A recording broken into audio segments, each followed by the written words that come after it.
Hi, this is Bill Ezel with ApprovedByBill.com at Guild Mortgage, and today I want to kind of go over a presentation that Terry Ruth, an appraiser that's been in the Denver market for 30 years, gave us 2 days ago. He's also a Fannie Mae review appraiser, and he was kind of talking about the current market and what's happening. And he's been through this cycle a couple times, and he says honestly what's going to move up the market is not his ability to appraise, but cash into the deals. Because if a property's top sale and it comps out at $200,000 and we're under contract at $215 because of the way the market has gone, the only way to bridge this difference is through cash. And that's how a market improves, is people are willing to pay more than what the current sales are. And as an appraiser, he can't go outside of this because he's regulated by 4 different agencies. You might have heard of UPAC, HBCC, DORA. There's a lot of things, and there's actually formulas to how they get this number. So, you know, a lot of agents, including myself, like to say it's an opinion. Well, it's an opinion with a formula, and you can't step outside of it. So some of the questions that we asked him about was, how can we increase our odds if the top sale is 200 and we want to fill in this gap? What can we do? And the number one thing that he brought up, which I'd never thought of, as a listing agent, leave copies of the contracts at the home. So if you have submitted contracts and they're all at this 215 level, and you've got 5 submitted contracts sitting on the table when he walks in, he is able to consider that in this valuation. So the current sales are 200, but I got 5 contracts at 215.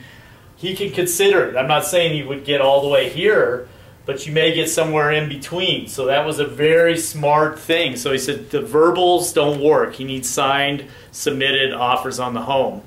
Another thing that he suggested was leaving your CMAs and your other things on the table. So when he walks in, he can see the listing agent's work and how they came up with the value. If the buyer's agent really thinks they can prove the 215, then they should probably leave their data in there too. And in reality, there may be times where everybody knows it's going to only appraise at 200, and the client's got to be ready to bring the cash in, because the appraisers cannot jump ahead to where the market's going. They have to go with where it is today. So very interesting. He talked about too, he gets questions about comparables and what he can use and not use. You know, he has a subdivision that has 42 comparables in it. He cannot get outside of that, period. His license would be gone. So he can't go across the street if it's a different subdivision. If we have 42 sales in the subdivision, he's going to be forced to use those. So, you know, because that comes up regularly too. Another thing that comes up is sometimes on appraisals, you'll see they're using short sales and bank-owned properties as comparables. And if it's primarily, if these 42 houses, 85% of them, my pen's running out, are short sales or foreclosures, 85% of the ones that sold, then he has to use it, because that is what's driving that particular subdivision. It's short sales and foreclosures and not private sales. Another interesting, he said, is some of the areas he's gone to, private sales are actually less than what the bank owns are going for. So it's pretty interesting. Everybody thinks the bank owned are great deals. It's not necessarily true. He said in some subdivisions, you know, the average price on a bank-owned deal may be 200, and on a private sale may be 195. So don't stay away from the private sales, or the buyers, I guess, got to kind of get over this. You know, the bank owns aren't always deals, because what he brought up is a lot of the bank owns, they're doing the BPOs, and they're being done by realtors who are not licensed appraisers. And they're coming up with all kinds of wild numbers. He says when a BPO is done by a realtor, you're either getting a screaming deal or it's way overvalued what it's truly worth. And it's kind of funny. It's a total mixed bag. I mean, the real answer would probably be that the BPO should be being done by an appraiser. But you guys know, as agents, you get approached by an REO company, and they pay you $15 to do a BPO. You're not going to have time to drive out to the property. You're going to do the BPO. And hopefully it's somewhat close, and hopefully you're getting the business from the bank after that on the REO. But that's kind of how that whole thing works. But I thought it was very interesting. because we are definitely feeling a lot of pressure on my end, because people are having to bid more than ask, and it's really putting a lot of pressure here on what we can really prove as a value and where the market's kind of heading. So exciting times we're in. I'd much rather be in this scenario than the opposite, you know, where people, we can't, you know, where it's dropping market. So this is what's going on though. Any questions, please email me at approvedbybill.com. Call me on my cell, and as always, continue to send your buyers. Remember, Guild Mortgage does not have any bank overlays. Very few of them anyway. So have a great weekend, great Father's Day, and looking forward to doing more business with you.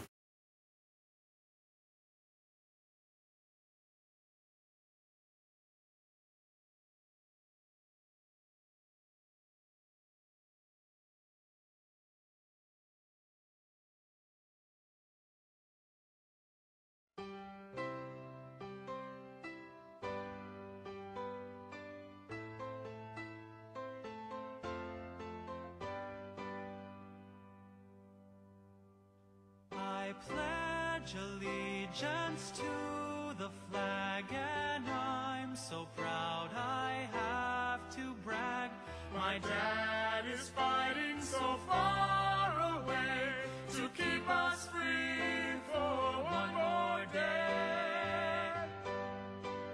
For the republic for which we stand in classes all across the land. And though it hurt to see him leave, I know when he's done, he'll come back to me. My hero, my dad, he's Superman to me. And just like my dad, is just what I want to be. He's fighting for hope. He's keeping us free.